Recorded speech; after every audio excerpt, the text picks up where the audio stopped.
Everything looks to be in pretty good shape.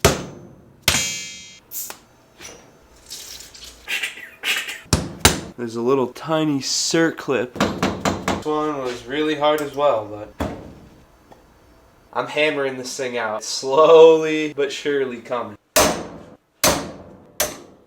Wow. So as you guys can see here, this nut has what's called a peening on it. The only way to remove this peening is to grind it off. Now we can finally remove this nut. We got it. Looks like in order to take this stuff off, we gotta file this down a little more. Put a screwdriver in here and just slide them out. Now we can just remove our old seal head. This thing is crusty. Bam! Now we're left with this shock shaft.